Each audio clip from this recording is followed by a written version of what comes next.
आज के कहानी का शीर्षक है शत्रु, जिसके रचयिता हैं अज्ञेय। ज्ञान को एक रात सोते समय भगवान ने स्वप्न में दर्शन दिए और कहा, ज्ञान, मैंने तुम्हें अपना प्रतिनिधि बनाकर संसार में भेजा है। उठो और संसार का पुनर्निर्माण करो। ज्ञान जग पड़ा।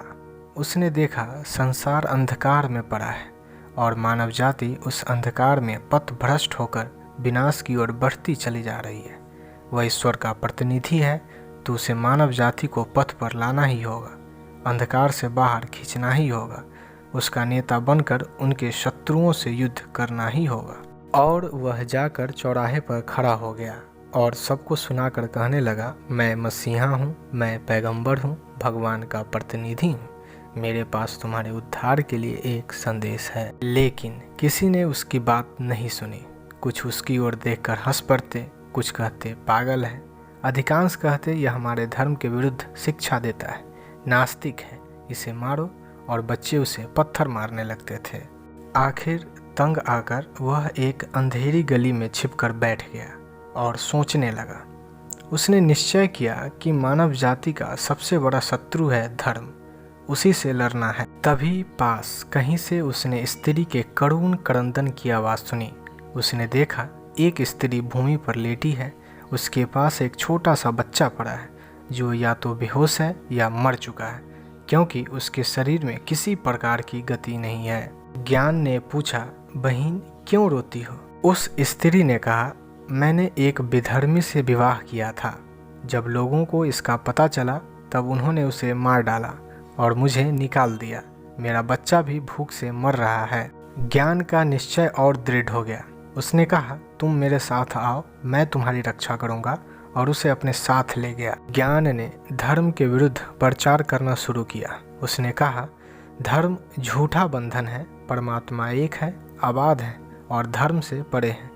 धर्म हमें सीमा में रखता है, रोकता है, परमात्मा से अलग करता है, अतः हमारा सबसे बड़ा शत्रु धर्म है। लेकिन किसी ने कहा, जो व्यक्ति पराई और बहिष्कृत औरत को अपने पास रखता है उसकी बात हम क्यों सुने, वह समाज से पतित है, नीच है। तब लोगों ने ज्ञान को समाज से बहिष्कृत कर बाहर निकाल दिया। ज्ञान ने देखा कि धर्म से लड़ने से पहले समाज से लड़ना है। जब तक समाज पर विजय नहीं मिलती तब तक धर्म का खंडन नहीं हो सकता। तब वह इसी प्रकार का प्रचार करने लगा। वह कहने लगा, ये धर्मध्वजी, ये पोंगे पुरोहित, मुल्ला, ये कौन है? इन्हें क्या अधिकार है हमारे जीवन को बांध रखने का?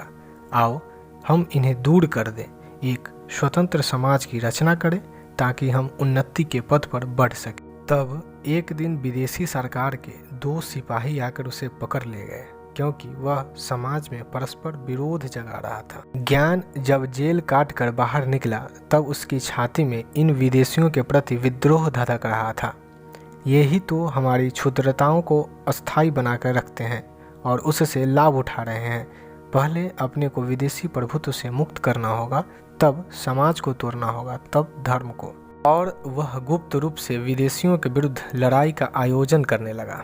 एक दिन उसके पास एक विदेशी आदमी आया। वह मैले कुचले, फटे पुराने खाकी कपड़े पहने हुए था। मुख पर झुर्रियाँ पड़ी हुई थी, आंखों में एक तीखा दर्द था। उसने ज्ञान से कहा, आप मुझे कुछ काम दे ताकि मैं अपनी रोजी कमा सकूं। मैं विदेशी हूं, आपके देश में भूखा मर रहा हूं। कोई भी काम आप मुझे दे, मैं करूंगा। आप परीक्षा लें, मेरे पास रोटी का एक भी टुकड़ा नहीं है। ज्ञान ने खिन्न होकर कहा, मेरी दशा तुमसे कुछ अच्छी नहीं है, मैं भी भूखा ही मर रहा हूँ। विदेशी एकाएक पिघल सा गया। बोला, अच्छा, मैं आपके दुख से बहुत दुखी हूँ, मुझे अपना भाई समझें। यदि आपस में सहानुभूति हो तो भूखे मरना मामूली बात है। परमात्मा आपकी रक्षा करे, मैं आपके लिए कुछ कर सकता हूँ। ज्ञान ने देखा कि देसी विदेशी का प्रश्न तब उठता है जब पेट भरा हो। सबसे पहला शत्रु तो यह भूख ही है। पहले भूख को जीतना होगा, तब समाज को, तब धर्म। और उसने भूखे लड़कों का एक दल बनाना शुरू किया, जिसका उद्देश्य था अमीरों से धन छीनकर सब में समान रूप से वितरण करना, भूखों को रोटी देना इत्यादि। लेकिन जब धनिकों को इस बात का पता चला तब उन्होंने एक दिन चुपचाप अपने सैनिकों द्वारा उसे पकड़वा कर एक पहाड़ी किले में कैद कर दिया।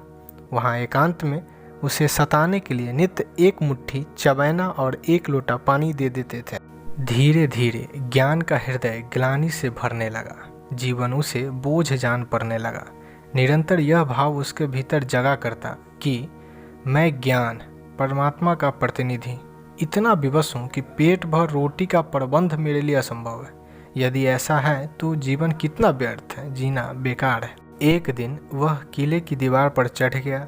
बाहर खाई में भरा हुआ पानी देखते देखते उसे एकदम से विचार आया और उसने निश्चय कर लिया कि वह उसमें कूद कर प्राण खो देगा।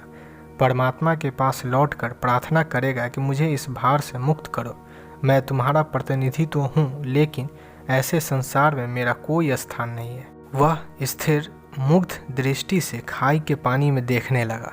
वह कूदने को ही था कि एकाएक उसने देखा पानी में उसका प्रतिबिंब झलक रहा है और मानो कह रहा है, बस अपने आप से लड़ चुके।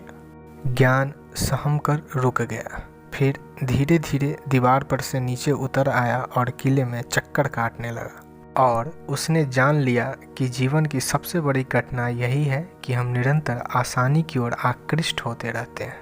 यहीं पर कहानी समाप्त होती है। अगर आपको यह पसंद आया हो तो लाइक करें, सब्सक्राइब करें और कमेंट करना ना भूलें।